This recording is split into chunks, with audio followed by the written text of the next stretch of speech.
सुप्रभात प्यारे छात्रों। आज हम आपकी पाठ्यपुस्तक आरोह भाग 1 के काव्य खंड के अंदर जो दूसरा पाठ है मीराबाई जी के पद, उसको पढ़ने जा रहे हैं।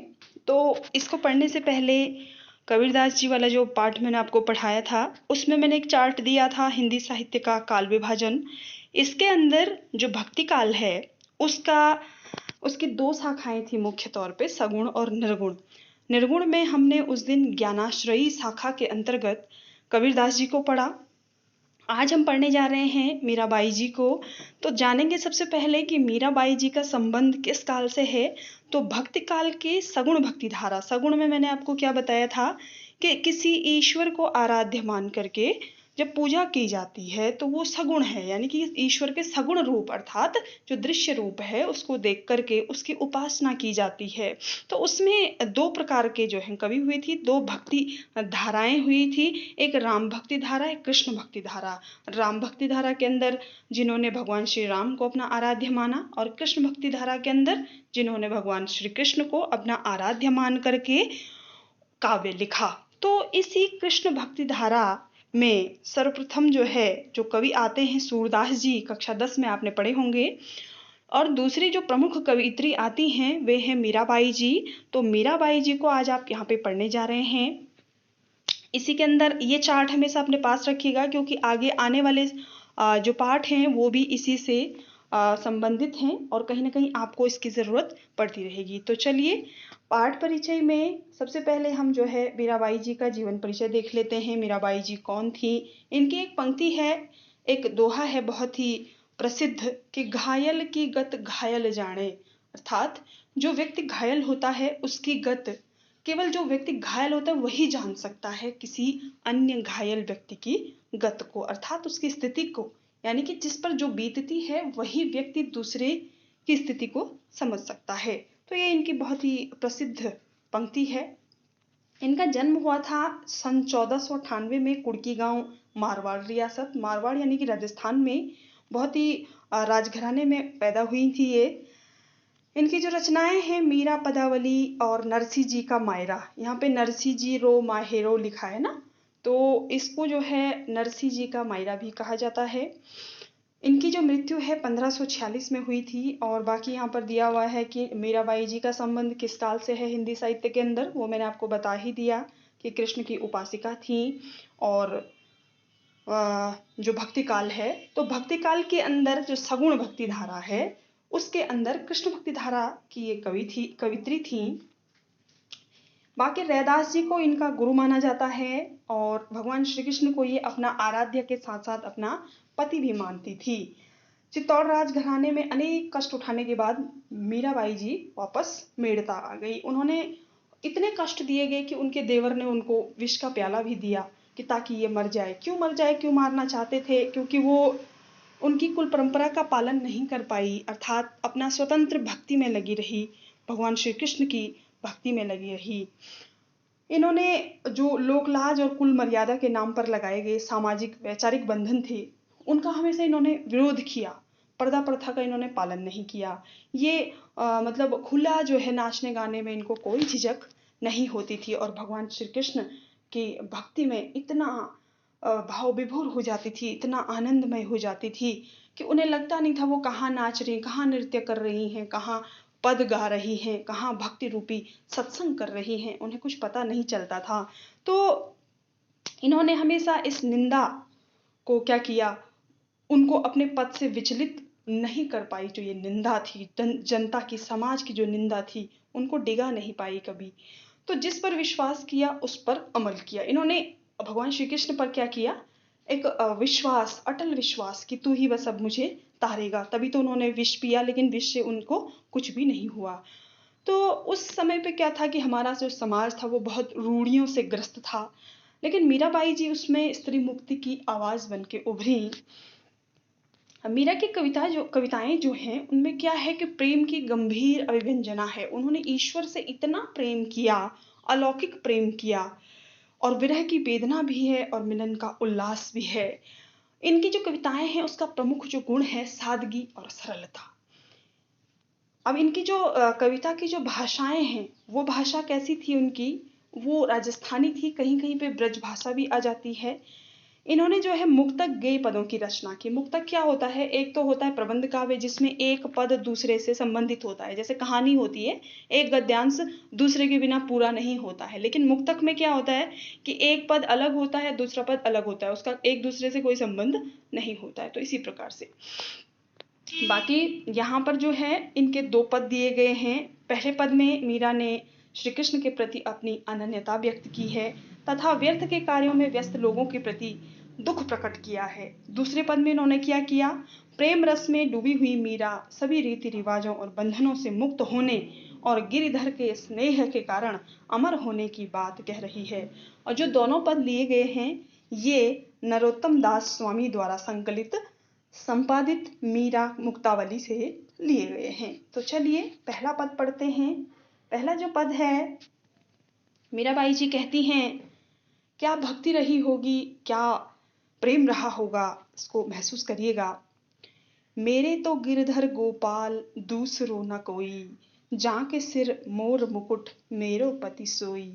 छाड़ी दई कुल की कानी कहाँ करिए कोई, संतन ढिंग बैठी बैठी लोक लाज खोई।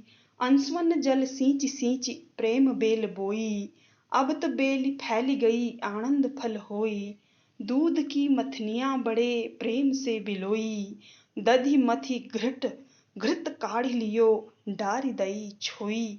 भगत देखी राजी हुई जगत देखी रोई, दासी मीरा लाल गिरधर तारो अब मोही। तो देखिए क्या कह रही हैं कि मेरे तो गिरधर गोपाल दूसरो न कोई। मीरा जी कहती हैं कि मेरे तो केवल गिरिधर गोपाल ही हैं, दूसरे कोई नहीं। अब ये गिरिधर कौन है? गिरिधर अर्थात गिरि मतलब पर्वत को, धर मतलब धारण करने वाले। कौन थे? भगवान श्री कृष्ण को ही गिरधर कहा जाता है और गोपाल गायों को पालने वाला, यानी कि ये भी उनके अपर नाम हैं, दूसरे नाम हैं। तो कहते हैं कि मेरे तो गिरधर गोपाल हैं दूसरों न कोई, मेरे तो केवल और केवल भगवान श्री कृष्ण ही मेरे हैं, दूसरा कोई नहीं। जाके सिर मोर मुकुट मेरो पति सोई, कि जाके सिर अर्थात जिसके सिर मोर पंखों से बना हुआ मुकुट है, मेरो पति सोई, वह ही मेरा पति है। छाड़ी दई कुल की कानी कहा करिए कोई, कि छाड़ी दई अर्थात छोड़ दी, कुल की कानी, कुल की कानी मतलब कुल की मर्यादा को मैंने क्या कर दिया? छोड़ दिया। अब कहा करिए कोई, कहा यानी कि क्या करिए, करेगा कोई, कोई भी व्यक्ति मेरा क्या करेगा? मैंने कुल की मर्यादा को भी छोड़ दिया, जो बंधन थे उनको भी मैंने छोड़ दिया, क्योंकि मेरे तो गिरधर गोपाल हैं। संतन ढिंग बैठी बैठी लोक लाज खोई। संतन मतलब जो संत हैं, संत समागम जिसको सत्संग कहा जाता है। तो संतों के ढिंग मतलब साथ बैठ बैठ करके लोक लाज खोली, अर्थात लोक लाज मैंने खो दी है, जो समाज की क्या है? मर्यादा है। क्या कहा जाता था उस समय कि पुरुषों के साथ बैठना तो स्त्री का एक तरीके से पाप ही कह सकते हैं। ये बहुत बड़ा जो है उस समय पाप था। जिस औरत ने ऐसा कर दिया तो उसके लिए समाज उसको परित्याग कर देता था उसका। लेकिन इसके लिए भी बहुत बड़ी हिम्मत चाहिए होगी, और ये हिम्मत उनमें कहाँ से आई थी? ये भक्ति की हिम्मत थी, प्रेम की असीम परंपरा थी। तो यहाँ पे वो कह रही हैं कि लोक लाज खोई, मैंने संतों के साथ बैठ बैठकर, सत्संग में बैठ बैठकर लोक लाज समाज की मर्यादा को खो दिया। अंसुअन जल सींच सींच प्रेम बेल बोई, कि अंसुअन जल अर्थात आंसुओं के जल से, आंसुओं के पानी से, सींच सींच सींच सींच करके प्रेम बेल बोई, प्रेम रूपी बेल मैंने बोई। अभी मैं आपको अलंकार पूछूंगी, बहुत जगह पर अलंकार है इसमें। प्रेम रूपी बेल बोई, मैंने आंसुओं के जल से सींच सींच करके प्रेम रूपी बेल बोई। कौन सी थी प्रेम रूपी बेल? अर्थात श्री कृष्ण से जो प्रेम किया उसमें कई जगह पे उसे रोना भी पड़ा होगा। तो कह रही है कि उस आंसू से मैंने उस प्रेम रूपी बेल को सींचा है। अब तो बेल ही फैल गई, अब तो बेल ही फैली गई, अब तो वो बेल जो प्रेम रूपी बेल मैंने आंसुओं से सींची थी, अब वो फैल गई, आनंद फल हुई। अब तो उसमें आनंद रूपी फल आने लगे हैं, अर्थात भगवान श्री कृष्ण की भक्ति में अब तो मुझे आनंद आने लगा है, अब तो मुझे आनंद आने लगा है। अब वो प्रेम इतना फलीभूत हो चुका है कि अब तो मुझे उसमें आनंद रूपी फल मिलने लगा है। दूध की मथनियां बड़े प्रेम से बिलोई। अब जिस प्रकार से दूध या दही से उसको जब हम मथते हैं और उसके बाद उसमें से क्या निकलता है, उसमें से मक्खन निकलता है और बाकी बच जाती है नीचे छाछ। तो ऐसे कह रही है कि दूध की मथनियां बड़े प्रेम से बिलोई, कि जो दही थी, जो दूध था, उसको मथ करके मैंने प्रेम से बिलोई, यानी बड़े प्रेम से उसको मथा। और दधी मथी घृत काढ़ी लियो, और दधी से ऊपर जो घृत होता है, घृत यानी कि जो मक्खन होता है, उसको मैंने काढ़ी लियो अर्थात निकाल लिया है। डारी दई छोई, अर्थात छोई मतलब होता है जो छाछ होता है, छाछ यानी कि बेकार वस्तु, जिसको जो जो उपयोगी नहीं है उसको मैंने छोड़ दिया है। तात्पर्य क्या है कि मैंने संसार रूपी सागर का चिंतन मनन करके यह पाया कि संसार का सार तत्व क्या है, भगवत भक्ति है, ईश्वर की भक्ति है। ईश्वर की भक्ति के बिना कुछ नहीं है। और डारी दई छोई, छोई क्या है उनकी नजर में, छोई उनकी नजर में सांसारिकता, जो माया मोह है, वही छोई है, वही छाछ है। और कह रही है कि ये माया मोह जो है ये तो निसार चीज है। निसार मतलब जिसका कोई भी उपयोग नहीं है, तो उसको मैंने छोड़ दिया है, अर्थात इस सांसारिकता को मैंने छोड़ दिया है। मैंने मायका छोड़ा, ससुराल छोड़ा, ये सब चीजें माया मोह बंधन मैंने सारे छोड़ दिए हैं। मैंने क्या निकाला, जैसे दधी से मक्खन निकाला जाता है, ऐसे ही मैंने भी भक्ति रूपी मक्खन अलग निकाल लिया है। यहाँ पे बेटा अन्योक्ति अलंकार है। अन्योक्ति अलंकार ध्यान से सुनिएगा। अन्योक्ति अलंकार कहाँ होता है, जहाँ किसी भी बात किसी और पर ढालकर कही जाए। यहाँ पे बात कहना चाह रही है मीराबाई जी कि मैंने संसार रूपी सागर का चिंतन मनन करके संसार का सार तत्व किसको पाया, भगवान की भक्ति को पाया। लेकिन वो नहीं कह रही, बल्कि इसके माध्यम से दूध की मथनियां बड़े प्रेम से बिलोई, दधी मथी काढ़ी घृत काढ़ी लियो, इसके माध्यम से कह रही है। तो यहाँ पे अन्योक्ति अलंकार है, ठीक है ना। भगत देखी राजी हुई, जगत देखी रोई, कि भक्त को देख करके, अर्थात जो ईश्वर की भक्ति करता है उसको देख के मैं राजी हुई। राजी हुई यानी कि मैं खुश हुई। जगत देखी रोई, जगत देखी रोई यानी कि इस संसार को देख करके मैं क्या हुई, रोई। अर्थात जो ये संसार है, माया मोह में पड़ा हुआ जो संसार है, उसको देख करके मुझे रोना आता है। दासी मीरा लाल गिरधर, तारो अब मोही। अब यहाँ पे क्या कह रही हैं, कौन, मीराबाई जी कहती हैं कि हे मेरे गिरधर, अपनी दासी मीरा को क्या करो, अब तारो, अब मुझे तारो, अब बहुत हो गया, इस संसार में अब मुझसे रहा नहीं जाता, क्योंकि यह संसार कैसा है, माया मोह में पड़ा हुआ है और मुझ जैसे भगवत भक्ति करने वालों को यहाँ स्थान नहीं है। अब आप मुझे क्या करो, तारो यहाँ से। अब इसका जो शिल्प सौंदर्य है उसको हम देख लेते हैं। गी गी यहाँ पे देख रहे हैं आप, पहली पंक्ति में गिरधर गोपाल में ग वर्ण की आवृत्ति 2 बार हुई है। दूसरी पंक्ति में म की आवृत्ति 3 बार हुई है। तीसरी पंक्ति में कुल की कानी कहा करी है कोई, क 6 बार क आया है। बैठी बैठी में भी बो 2 बार आया है। लोक लाज में भी ल 2 बार आया है। सींच सींच में स 2 बार आया है। बेली फैली में ल 2 बार आया है और अंत में लाल में 2 बार ल आया है। तो मैंने क्या कहा था आपको, जहाँ पे एक ही वर्ण एक से अधिक बार आए वहां पर अनुप्रास अलंकार होता है। आपको यदि कहीं पे कोई भी अलंकार नहीं मिल रहा तो अनुप्रास तो ढूंढ ही लीजिए, ठीक है ना। और देखिए बैठी बैठी में चौथी पंक्ति में बैठी बैठी और पांचवी पंक्ति में सींची सींची है। तो ये क्या है, पुनरुक्ति प्रकाश। मैंने कहा था जब अर्थ नहीं बदलता है और एक ही शब्द एक से अधिक बार आता है, ठीक है ना, 2 बार आया है यहाँ पर और अर्थ नहीं बदला है, तो ये क्या है, ये पुनरुक्ति प्रकाश अलंकार है। फिर यहाँ पे प्रेम बेली और आनंद फल, चौथी पंक्ति में और पांचवी में आनंद फल है, उसके ऊपर प्रेम बेली है। तो ये क्या है, ये रूपक अलंकार के उदाहरण है। प्रेम रूपी बेल, रूपक अलंकार मैंने आपको क्या बताया था, पिछले में भी शायद बताया होगा। रूपक अलंकार जहां उपमेय और उपमान में कोई भेद नहीं रखा जाता है, भेद रहित आरोप कर दिया जाता है, अर्थात उनके बीच में कोई भेद ही नहीं रखा जाता है। उपमेय उपमान को एक ही बता दिया जाता है। प्रेम को यहाँ पे बेल बता दिया गया, आनंद को क्या बता दिया गया, फल बता दिया गया। तो यहाँ पे क्या हो जाएगा, रूपक अलंकार हो जाएगा। बताया था उपमेय, उपमेय जो हमारे सामने होता है और उपमान जो हमारे सामने नहीं होता है, जिसकी हम उपमा दे रहे होते हैं। ठीक है, बाकी आपका दूध की मथनियाँ बड़े प्रेम से बिलोई, दधी मथी घृत काढ़ी लियो, डारी दही छोई। इसमें अन्योक्ति अलंकार है। अन्योक्ति अलंकार क्यों है, यहाँ पे दही के माध्यम से संसार का बोध कराया जा रहा है, दूध दही के माध्यम से, और उसमें से जो सार तत्व है वो भगवत भक्ति। जैसे यहाँ पे दही से घी निकाला जाता है, वैसे संसार से जो सार तत्व निकाला गया है वो क्या है, घी। घी, भगवत भक्ति को यहाँ पे घी कहा गया है और संसार को दही दूध कहा गया है। ठीक है ना, और जो माया मोह है उसको छाछ बताया गया है। तो यहाँ पे अन्योक्ति अलंकार का प्रयोग कवित्री के द्वारा किया गया है। चलिए आगे देखते हैं अगला पद। आप लोग कोई कमेंट भी नहीं करते हैं, शायद आप वीडियो देखते भी नहीं हैं। चलिए कोई बात नहीं, जैसा आपको सही लगे, है ना। अगला पद देखिए, पग पग घुंघरू बांधी मीरा नाची, मैं तो मेरे नारायण सूं, आप ही हो गई साची। लोग कहे मीरा भई बावरी, न्यात कहे कुलनासी।